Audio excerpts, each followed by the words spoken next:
मेरे भाइयों मेरी बहनों, आज मैं आप सबके साथ परमेश्वर के कलाम में से परमेश्वर के कुछ गहरे वचनों को, कुछ भेदों को आपके साथ शेयर करने जा रही हूँ। और मैं विश्वास करती हूँ कि परमेश्वर इस वचन के थ्रू आप सबके साथ बात करेंगे। परमेश्वर अपने वचनों की गहराइयों को आपके साथ शेयर करेंगे कि किस प्रकार परमेश्वर अपने प्रेम को, अपने प्रॉमिस को हमारी लाइफ में शो करता है। आमीन। मेरे भाइयों मेरी बहनों, प्रेरितों के काम 9 की 1 आयत में लिखा है, शाऊल जो अब तक प्रभु के चेलों को धमकाने और घात करने की धुन में था, महायाजक के पास गया और उससे दमिश्क के आराधनालय के नाम पर इस अभिप्राय की चिट्ठी मांगी कि क्या पुरुष क्या स्त्री जिन्हें वह इस पंथ पर पाए उन्हें बांधकर यरूशलेम ले आए। मेरे भाइयों मेरी बहनों, आज की वीडियो, आज का जो वचन आपके साथ शेयर करने का एक ही मकसद है।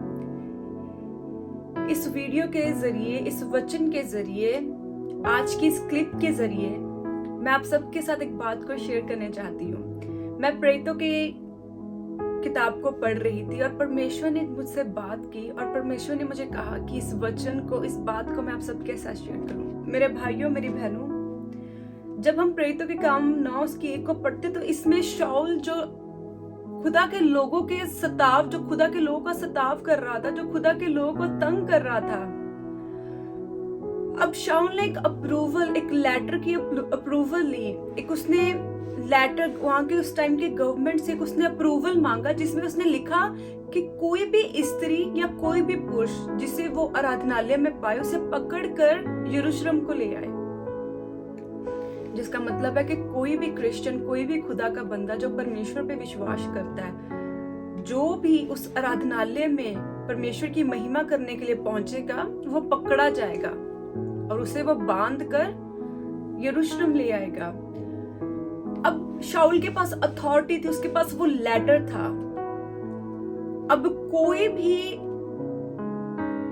मानो उस टाइम में अगर कोई भी बंदा अपना बचाव करना चाहे, वो नहीं बचाव कर सकता था। वो एक सरकार की तरफ से उसको एक लेटर, एक अप्रूवल मिल गई थी कि अगर कोई भी बंदा उस आराधनालय में पहुंचेगा तो वो पकड़ा जाएगा और उसको बांध कर वो यरूशलेम वापस ले आएगा। उसके हाथ में पावर थी, संसारिक पावर थी उसके हाथ में। आज हो सकता है लोग जो आपके खिलाफ हो, आपका कोई भी अगर विरोधी, उसके पास अथॉरिटी, उसके पास लॉ है, उसके पास सब कुछ उसके हाथ में, कंट्रोल में है, उसके पास फुल पावर है संसारिक।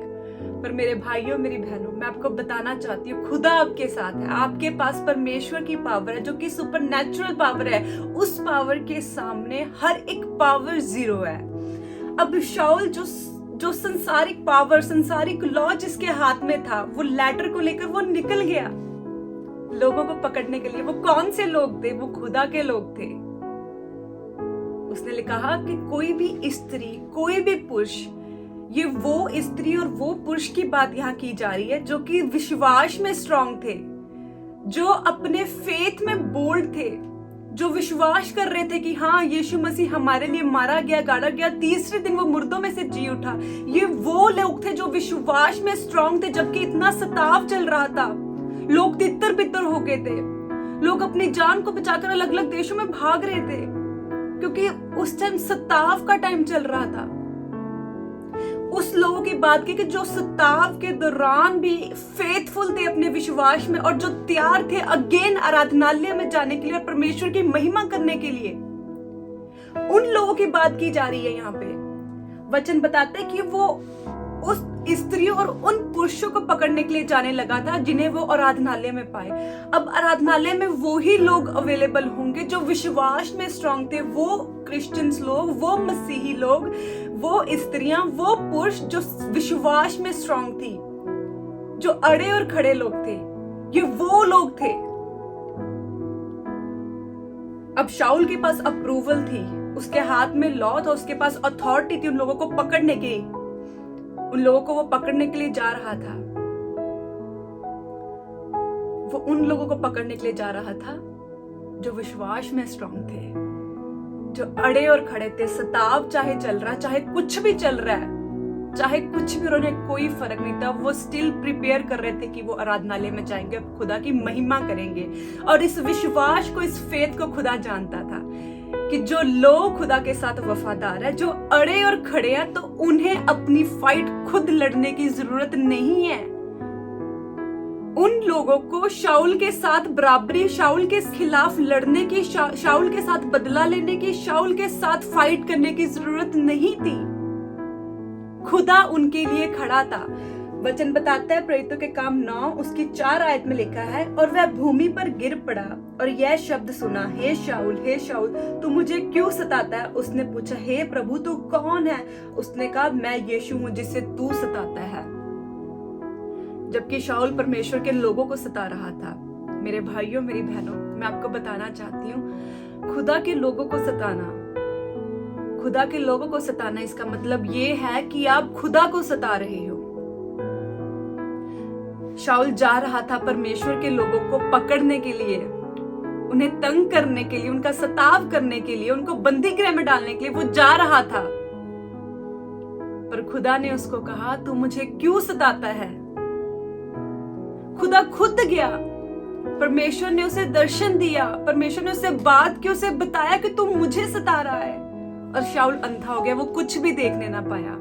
मेरे भाइयों, मेरी बहनों, मैं आपको आज बताना चाहती हूँ कि सताव लाइफ का हिस्सा है। अगर आप परमेश्वर के पीछे चल रहे हैं, बहुत तरह के सताव आएंगे। फैमिली में सताव आ सकता है, काम पर सताव आ सकता है, स्टडीज के दौरान, आपके कहीं भी, आप किसी भी फील्ड में हो, सताव आपकी लाइफ का हिस्सा होगा अगर आप परमेश्वर के पीछे चल रहे हैं। बट आपको आज जानने की जरूरत है कि जब सताव के समय आप अड़े और खड़े हो, आप बदला नहीं ले रहे, आपके अंदर क्रोध की भावना नहीं उत्पन्न हो रही, आपके अंदर बदले की भावना अगर उत्पन्न नहीं हो रही, स्टिल आपके अंदर अड़े और खड़े रहने वाला फेथ है, स्टिल आपके मन के अंदर आप प्रार्थना में बढ़ रहे हो, आप आराधना में बढ़ रहे हो, आपको मैटर नहीं करा कि लोग आपका सताव कर रहे हैं, परमेश्वर आपका बदला लेगा। मेरे भाइयों, मेरी बहनों, अगर आज आप अपनी लाइफ में किसी भी प्रकार के सताव को फेस कर रहे हो, तो मैं आपको बताना चाहती हूँ कि आपको बदला लेने की जरूरत नहीं है, आपको चिंता करने की जरूरत नहीं है, आपको बैकस्लाइड होने की जरूरत नहीं है। आपको अड़े और खड़े रहना है, आपको अड़े और खड़े रहना है। प्रार्थना और आराधना आपके जीवन का हिस्सा होना चाहिए। फिर आप देखेंगे कि खुदाबंद खुद आपके लिए लड़ेगा, परमेश्वर खुद आपके लिए बात करेगा, परमेश्वर खुद आपके विरोधियों के सम्मुख जाके आपके लिए बात करेगा। जो लोग आपके खिलाफ है वो आपके फेवर में होंगे in the name of Jesus. मेरे भाइयों, मेरी बहनों, जब हम अपनी लाइफ में सताव को देखते हैं तो हम बैकस्लाइड हो जाते हैं, मोस्ट ऑफ लोग कंफ्यूज हो जाते हैं, मोस्ट ऑफ लोग बदले की भावना में आ जाते हैं। कोई आपके साथ अगर बुराई कर रहा है तो उसका मतलब ये नहीं है कि आप उसको बुलाना बंद कर दो, या आप उससे नफरत रखो, या आप उसको कभी फेस ही ना करो। नो, आज आपको जरूरत है कि आप स्टिल प्रेम में बने रहो। और वचन बताता है कि जो खुदा के लोगों के साथ जैसा भी आप व्यवहार करोगे, वो आप उस लोगों के साथ नहीं, आप उन पर्सन्स के साथ नहीं ट्रीट कर रहे हैं, वो ट्रीट आप खुदाबंद के साथ कर रहे हैं। वो बिहेवियर आप उस पर्सन के साथ नहीं रख रहे, वो बिहेवियर आपका खुदाबंद के लिए है। सो कोई आपको सता रहा है, कोई आपको तंग करता है, कोई आपको डाउन फील करा रहा है, कोई आपको शर्मिंदा कर रहा है, तो डोंट वरी, वो आपको नहीं, वो आपके खुदा को शर्मिंदा कर रहा है, और उसका बदला खुदाबंद खुद लेगा। और वो लोग आपके फेवर में होने पाएंगे in the name of Jesus. Do your best and best will come to you. मेरे भाइयों, मेरी बहनों, मैं आपको बताना चाहती हूँ कि आप अपना बेस्ट करो, बाकी खुदावंद अपने आप देख लेगा। आपको किसी के साथ बदला नहीं लेना, आपको किसी के साथ पलटा नहीं लेना। आपका परमेश्वर आपके लिए पलटा लेगा, आपका परमेश्वर आपके लिए बदला लेगा। शाऊल जा रहा था उन स्त्रियों और उन पुरुषों को पकड़ने के लिए जो विश्वास में अड़े और खड़े थे, पर परमेश्वर ने उस रास्ते के दौरान शाऊल को रोका और उससे बात की, उन लोगों के माध्यम में बात की। खुदा ने ये नहीं कहा कि तू उन लोगों को तंग कर रहा है, खुदा ने कहा तू मुझे तंग कर रहा है। और शाऊल शॉक था। मेरे भाइयों, मेरी बहनों, अगर कोई आपको सता रहा है, वो आपको नहीं, वो आपके परमेश्वर को सता रहा है। सो डोंट वरी, आपको बदला नहीं लेना, आपको नफरत नहीं करनी, आपको स्टिल प्रेम करना है, और प्रेम ही उन लोगों को आपके फेवर में करेगा। आपका परमेश्वर उन लोगों को आपके फेवर में करने पाएगा। सो डजंट मैटर लाइफ में क्या चल रहा है, be strong in your faith. अपने विश्वास में अड़े और खड़े रहे। खुदा आप सबको ब्लेस करे। मेरा विश्वास है ये वचन आप सबकी लाइफ में 100 गुना फल को लाएगा। God bless you all. आमीन।